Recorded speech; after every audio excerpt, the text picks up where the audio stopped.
Good morning from KMVT. Good morning, Southern Idaho. I'm Jacob Dizon. Here's a look at your digital news update. Twin Falls police were dispatched to Canyon Ridge High School after a man called claiming to have a gun on campus. School officials quickly took action, going into lockdown as a precautionary measure. After a search, it was determined that the call was a hoax, sometimes called swatting, where a fake call is made to draw first responders to a scene. Twin Falls School District Superintendent Brady Dickinson says this isn't the first time the school has been a victim of swatting. You just never know, and so when a call comes in, you can't just assume that it's a hoax, and so you have to react as if it's a real situation every time. And so response is very quick. The police department is on scene within literally seconds, if not minutes, and then district staff are quick to respond. Twin Falls police say these type of phone calls usually come from outside the U.S. and are intended to instill fear in the community. A local man is facing vehicular manslaughter charges, appeared in court yesterday for an arraignment hearing. Jonathan Villagomez stayed silent as Judge Rosemary Emery entered a not guilty plea on his behalf. The 27-year-old is charged in the deaths of 41-year-old Jessica Inga and her 6-month-old daughter Yamilet. Idaho State Police say the crash happened July 3rd on Highway 93 when Villagomez's vehicle crossed the center line and struck an SUV driven by a 20-year-old woman. She survived the crash, but Inga died at the scene, and Inga's daughter later died at the hospital. In addition to the 2 vehicular manslaughter charges, he also faces aggravated DUI, possession of marijuana, drug paraphernalia, open container, and resisting arrest. He's also been found guilty of DUI offenses before. Villagomez is being held on a $1 million bond. His 5-day trial is set to begin March 30th of next year.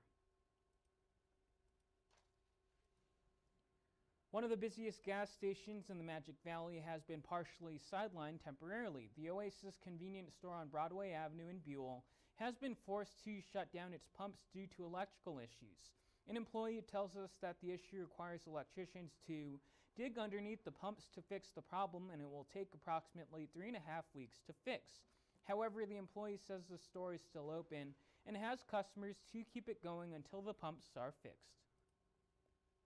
Open enrollment for your Health Idaho, an online marketplace for health insurance needs, officially started yesterday. Enrollment takes place each year from October 15 to December 15. During that time, Idahoans can choose to apply for a tax credit and enroll in a health insurance plan that fits their needs. Sheila Daniels, a care manager coordinator with Family Health Services, says the application process is simple. It's a pretty easy process. We do ask that you bring in, your identification. You need to bring in your proof of income so that we can help you kind of upload everything at the same time. For more information, you can visit yourhealthidaho.org or give them a call. Now let's check in with Heather Ann Wagner for a look at your weather. Good morning and happy Thursday. We are going to see our conditions calm down quite significantly as we head into Thursday and beyond. Taking a look at our hometown forecast, highs mostly in the 40s and 50s today. We are still below average for this time of year by about 5 degrees here and there. For the northern Magic Valley, mostly in the 50s. That rain will start to taper off as we head throughout the day, bringing us some calmer and drier conditions. However, gusty winds will pick up. Mostly in the 40s and 50s for Twin Falls County. Again, 15-mile-an-hour sustained winds. We can see those gusts anywhere from about 25 to 30 miles an hour. For the Minnecaja region, mostly in the 40s today. Again, those partly cloudy skies. Showers will continue to work their way out of the area, leaving us breezy and gusty conditions.